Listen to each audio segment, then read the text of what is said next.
વાત અગત્યના સમાચારની અમદાવાદમાં મેટ્રોના પ્રથમ ફેઝની શરૂઆત થયાને હજુ 10 દિવસ પણ નથી વીત્યા ત્યાં જ મેટ્રોમાં ટેકનિકલ ખામીની જાણકારી અત્યારે સામે આવી રહી છે। એક્સપર્ટ દ્વારા અત્યારે ખામી દૂર કરવાનો પ્રયત્ન કરવામાં આવી રહ્યો છે।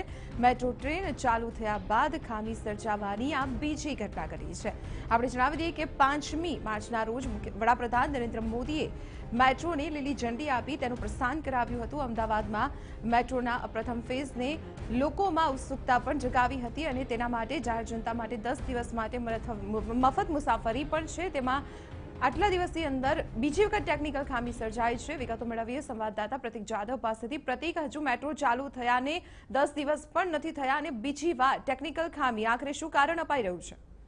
ચોક્કસથી દીપાલી, આ ટેકનિકલ ખામી બીજી વખત સર્જાઈ છે। અગાઉ પણ આ રીતે ટેકનિકલ ખામી સર્જાઈ હતી, પરંતુ ટેકનિકલ ટીમ છે તેમના દ્વારા ખામી ગણતરીની મિનિટોમાં દૂર કરવામાં આવી હતી। ત્યારે ફરી એકવાર આજે જ્યારે શરૂઆત મેટ્રો ટ્રેનની 10 વાગ્યાથી થઈ હતી ત્યારે એપ્રિલ પાર્કથી જ્યારે મેટ્રો ટ્રેન ઉપડવાની હતી ત્યારે તેમાં ટેકનિકલ ખામી સર્જાઈ હતી અને આ કારણથી જે નિયત સમય હતો તે સાચવી શકાયો ન હતો અને મેટ્રોની કામગીરી બંધ રાખવામાં આવી હતી। મુસાફરોને પણ સ્ટેશનની બહાર કાઢવામાં આવ્યા હતા અને ટેકનિકલ ટીમ દ્વારા મેટ્રો ટ્રેન છે તેની તપાસ કરવામાં આવી રહી હતી। તેની ટેકનિકલ ખામી દૂર કરવાનો પ્રયાસ પણ કરવામાં આવી રહ્યો છે।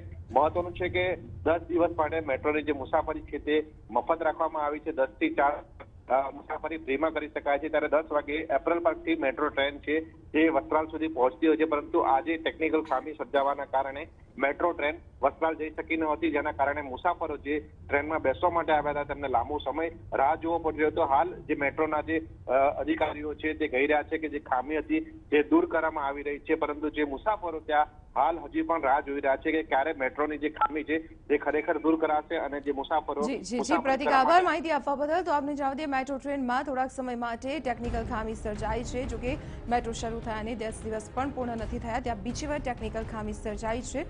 અગાઉ મિનિટોમાં આ ખામી દૂર કરવામાં આવી હતી અને અત્યારે પણ ટેકનિકલ સ્ટાફ દ્વારા આ ખામી દૂર કરવાનો પ્રયત્ન કરવામાં આવી રહ્યો છે। મુસાફરોને લાંબી રાહ જોવી પડી રહી છે।